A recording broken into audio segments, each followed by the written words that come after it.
ముఖ్యమంత్రి హోదాలో ఇస్తున్నప్పుడు దాన్ని స్వీకరించేటువంటి ఆ దేవుడికి లేని ఇబ్బంది ఒక నిమిషం ప్లీజ్, ఒక నిమిషం. ప్రసాద్ గారు, గుడ్ మార్నింగ్ అండి. ప్రసాద్ గారు, ప్రసాద్ గారు ఏంటి ఎలా చూస్తారు నిన్నటి తీర్పుకు సంబంధించి కావచ్చు, పార్టీ నేతలు మాట్లాడిన దానికి సంబంధించి కదా ఏం చెప్తారు? ఇందులో అందరికీ అనుకూలంగా ఉందనుకోవాలా, ఇది ఎట్లా చూస్తారు? ముందుగా 60 ప్రేక్షకులకు నమస్కారం అండి. అలాగే ప్యానల్లో ఉన్న పెద్దలకి మీకు కూడా నమస్తే. మా గురువు గారు తిరుపతి గారికి ప్రత్యేక నమస్కారాలు అండి. ఒక విషయం నేను చెప్పగలను సార్, వీళ్ళందరూ చూశారో మాట్లాడారు అవన్నీ పక్క తీస్తేనండి, నేను సుప్రీంకోర్టు మొన్నటిది నిన్నటిది నేను కంటిన్యూస్గా ఆర్గ్యుమెంట్స్ నేను లైవ్ లాలో ఫాలో అవుతున్నాను, ఎందుకంటే నేను కూడా లా చదివాను కాబట్టి. ఫస్ట్ ఆఫ్ ఆల్ ఈ క్రెడిట్ అంతా సుబ్రహ్మణ్య స్వామి గారికి వెళ్తుంది. ఎందుకంటే ఆయన వీళ్ళందరూ ప్లీ ఒకటి ఉంది, సుబ్రహ్మణ్య స్వామి గారి plea is very clear and evident. ఒక సింగిల్ జడ్జితో కానీ ఆ టెక్నికల్ ఎక్స్పర్ట్స్తో ఉన్న ప్యానల్ని కనుక వేస్తేనే కానీ దాంట్లో నిజ నిర్ధారణ జరగదు. ఎందుకంటే సిబిఐ సెంట్రల్ గవర్నమెంట్ పర్వేలో ఉంటుంది, సిట్ అనేది స్టేట్ గవర్నమెంట్ పర్వేలో ఉంటుంది. సో ఇక్కడ ఇటు తిప్పి లాస్ట్కి ఏమైందంటే ఇద్దరు సిబిఐ అధికారులు, ఇద్దరు స్టేట్ పోలీస్ అధికారులు అండ్ ఎఫ్ఎస్ఎస్ఐ నుంచి ఒక అధికారి సుప్రీంకోర్టు పర్యవేక్షణలో దీని యొక్క నిజ నిర్ధారణ జరుగుతుంది. తర్వాత ఇందాక అజయ్ గారు మాట్లాడుతూ అనుభవంతో చంద్రబాబు నాయుడు గారు అన్నారు, వెరీ గుడ్, నేను I'm not denying for it. ఎందుకంటే ఆయన స్టేట్ హెడ్గా కస్టోడియన్గా ఆయనకి బాధ్యత ఉంటుంది. ఇందులో ఏమైనా పొరపాట్లు అవకతవకలు ఉన్నా సరే ఖచ్చితంగా దాన్ని నిరూపించవలసిన బాధ్యత కూడా ఆయన మీదే ఉంటుంది. పైపచ్చు ఈ దేవదేవుడికి జరిగిస్తున్న ఈ ప్రసాదాలకు సంబంధించిన అంశాల్లో ప్రజలకి నిష్పక్షపాతంగా తేడతెల్లం చేయవలసిన అవసరం కూడా ఉంటుంది.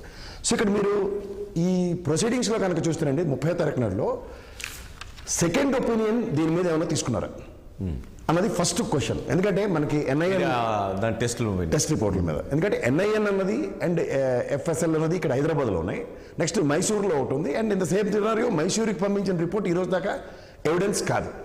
అండ్ మీరు నిశ్చితంగా గమనించగలిగితేనండి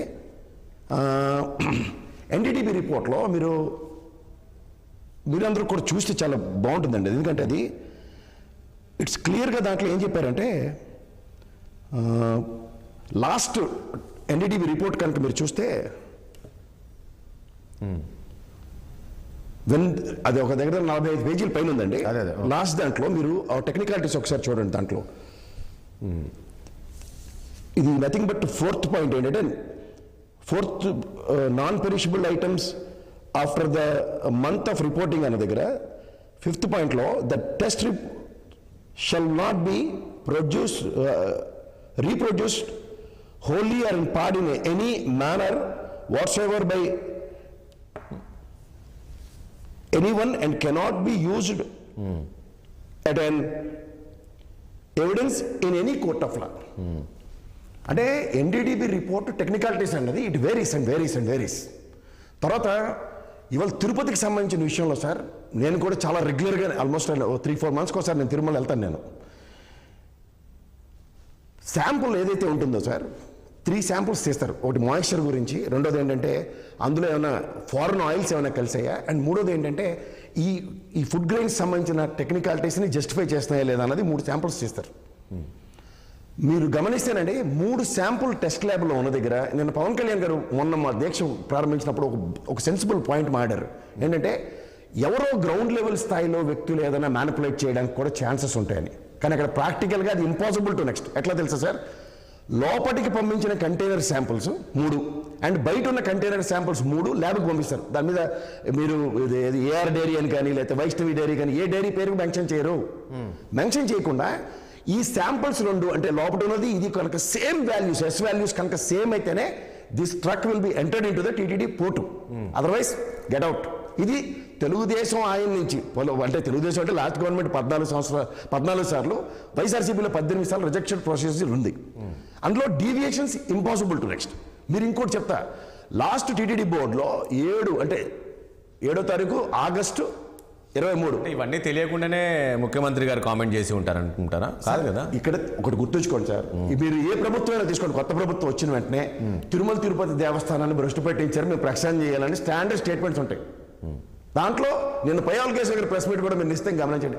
ఏదో మాలో మేము మాట్లాడొచ్చు ఈ స్థాయిలో అయితే మాట వచ్చిందని మాట్లాడారు, మీరు గమనించండి. తర్వాత మీకు ఇంకోటి ల్యాబే లేదన్న కాంట్రడిక్షన్ నుంచి ల్యాబ్ ఉన్నదని నేను ఇదే చెప్తున్నాను. 7 ఆగస్టు 23లో టీటీడీ బోర్డు 4,50,00,000కి అప్రూవల్ తీసుకుంది. ఏం తెలుసా సార్, ఆల్ రిలవెంట్ ఏది అది ఓకే. నేను ఏమంటున్నాను, మీరు ఒక నిమిషం, ఈ ప్రోడక్ట్స్ అన్నీ అండి, అంటే ఏ ప్రోడక్ట్ కూడా 1 lakh మించి లేదు. ఏది ఉదాహరణకి శాంపుల్ డివైడరు, స్మెట్టరు 50,000 అలా మొత్తం ఈ ప్రోడక్ట్స్ అన్ని దగ్గర 33 ప్రోడక్ట్లకి ఎన్డీడీబీకి డ్యూటుగా ఇక్కడ మనం ఇంకో దగ్గరికి శాంపుల్ పంపించక్కర్ లేకుండా ఎక్విప్మెంట్ కొనడానికి 4.5 కోట్లు టీటీడీ బోర్డు శాంక్షన్ చేసుకుంది. అది ఈ రోజు కనుక అది ఉంటే, ఎందుకంటే 12 మంది టెక్నికల్ టీం ఉంటారు సార్, అక్కడ ఒక రిటైర్డ్ సైంటిస్ట్ ఆధ్వర్యంలో ఆ దేవదేవుడికి సంబంధించిన నెయ్యి, ఇప్పుడంటే అక్కడ నవనీత సేవ అని చెప్పి గోశాలు పెట్టి ఒక 1000 ఆవుల పైచీలక స్వామివారి ప్రసాదాలకు, కానీ ఇంత మునుపు అయితే సార్ ఒక కంటైనర్ లోపలికి వెళ్తే 4 రోజుల పాటు మొత్తం దైవ కార్యక్రమాలు అన్నిటికీ అదే నెయ్యి వాడతారు. ఇక్కడ మీకు ఒకటి చెప్తా సార్, స్వామి వారికి అపచారం జరిగిందా లేదా అన్న దగ్గర గౌరవ న్యాయస్థానంలో జరిగిన ఆర్గ్యుమెంట్స్ పరంగా అయితే ఇప్పటిదాకా వితౌట్ ఎవిడెన్స్, నిన్న ఆర్గ్యుమెంట్లు అయితే చాలా క్రిస్టల్ క్లియర్గా చెప్పారు, వితౌట్ హ్యావింగ్ ఎనీ ఎవిడెన్సెస్ ఒక ఇల్యూషన్స్తో మీరు ఒక బ్లేమ్ చేస్తున్నారు అని చెప్పారు. దాని ఇల్యూషన్స్తో బ్లేమ్ చేస్తారు. నేను ఆర్గ్యుమెంట్స్ లాలో ఉన్నాయి, ఫాలో అవ్వండి ఎవరైనా సరే. క్రిస్టల్ క్లియర్గా సబ్స్టాన్షియల్ ఎవిడెన్సెస్ లేకుండా, మీరు సెకండ్ ఒపీనియన్స్ లేకుండా ఒక డెరిగేటరీ స్టేట్మెంట్తో ఇవాళ దీన్ని జస్టిఫై చేద్దాం అనుకుంటే 146 కోట్ల ప్రపంచవ్యాప్తంగా ఉన్న హిందూ మనోభావాలకు సంబంధించిన అవసరం. This the first ever time sir, the pride of Andhra Pradesh Tirumala, దాన్ని ఇవాళ ఇటు తిప్పి అటు తిప్పి సెంట్రల్ గవర్నమెంట్ ఆధీనంలోనూ సుప్రీంకోర్టు పర్యవేక్షణలో ఇచ్చారు. ఇన్ని దశాబ్దాలుగా జరుగుతున్న కైంకర్యాలకి వీళ్ళ రాజకీయ కురుక్షేత్రాల్లో దీన్ని పాచిక్గా వాడడం ఎంతవరకు సమంజసం? దానికి కూడా గౌరవ సుప్రీంకోర్టు దేవదేవుడిని ఈ రాజకీయ క్షుద్ర కార్యక్రమాలకు వాడొద్దు, లాగొద్దు అని కూడా చెప్పింది. ఎవరు లాగింది? ఎవరు? అందరూ లాగారు. ఇందులో ఎవరికెవరో అతీతం కాదు. కానీ ఇవాళ మీరు తిరుమలతో రాజకీయం చేద్దాం అనుకుంటే చేసుకోండి, కానీ దైవ సన్నిధిలో జరుగుతున్నవి మాత్రం అపచారాలు. ఎందుకంటే శ్రీ వైష్ణవులు సార్, వాళ్ళు ఆ ఎడిబుల్ ఆయిల్స్ని, క్రెడిబుల్ ఆయిల్స్ని, ఆ ఫ్యాట్ కంటెంట్స్ని ఏ చేతులతో ముట్టుకుంటారు? వాళ్ళు దైవ సన్నిధిలో వాళ్ళు ఎంత పవిత్రంగా ఉంటారు ఆ సామాజిక వర్గం. ఏది పడితే అది దొరికింది కదా ఒక స్టేట్మెంట్ ఇచ్చేసుకుందాం, దాన్ని జాస్టిఫై చేసుకోవడానికి అనుకుంటే ఒక్కటి ప్రూవ్ చేయలేపారు గౌరవ న్యాయస్థానంలో. కొన్ని ఏమైనా ప్రూవ్ చేశారా? NDDB report it's not authentication వాళ్ళే చెప్తున్నారు పక్కన. ఎందుకంటే it varies from situation to situation. ఎందుకంటే 1 month టెన్యూర్ దానికి పర్యవేక్షణ రిపోర్ట్స్ చేస్తారు సార్. అండ్ మోర్, తిరుమల దేవస్థానంలో దాని పవిత్రత సార్, ఏ శాంపుల్ స్టిక్కర్ ఉండదు. ఇప్పుడు ఏఆర్ డేరియా లేదంటే ఇదన్నది మీరు కౌంట్ చూడండి, వెహికల్ నెంబర్ అవన్నీ మనం ఆర్గ్యుమెంట్స్ తెచ్చుకుంటాం రిజెక్టెడ్ వెహికల్ పట్టుకొని, but they have not mentioned anything. కాదండి, మీరు అండ్ మీరు ఇంకోటి చెప్తున్నాను, స్వామివారిని రాజకీయాలకు లాగాలని మీరు అంటున్నారు, కానీ మరి అసలు విషయాలు అయితే బయటికి రావాలి కదా. ఇవాళ మీరు గౌరవ సిట్ ఆధ్వర్యంలో నిజ నిర్ధారణ ఖచ్చితంగా జరుగుతుంది, కానీ ఇప్పటిదాకా ఏం జరగలేదని మాత్రం గౌరవ న్యాయస్థానంలో జరిగిందన్నది కూడా ప్రూవ్ చేయలేకపోయింది ఈ ప్రభుత్వం.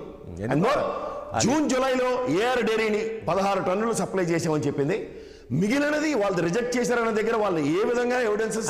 ఈ విచారణ ఉంది కదా ప్రసాద్ గారు, ఇప్పుడు దీనికి ఒక కాల పరిమితి కూడా ఏం లేనట్టుంది, ఇది విచారణ కొనసాగుతుంది. ఇది ఒకవేళ ఈ విచారణ కాల పరిమితి కాదు సార్, హెన్స్ ఫోర్త్ ఇక మీద వీళ్ళ పర్యవేక్షణలో ఉంటుంది. ఇప్పుడు ఆల్ ఆఫ్ సడన్ ఈ సిట్ అధికారులు ఎవరో ఒకటి అసలు నిజాలు అయితే బయటపడాలి కదా, ఎవరు ఏం జరిగింది, నిజంగా ఇందులో వాస్తవం ఉందా లేదా, కల్తీ జరిగిందా లేదా. చెప్తాను సార్ రాజేష్ గారు, మీరు ఒక సీనియర్ జర్నలిస్టు, ప్యానల్లో మా తిరుపతిరావు గారు కూడా ఉన్నారు పెద్దవారు.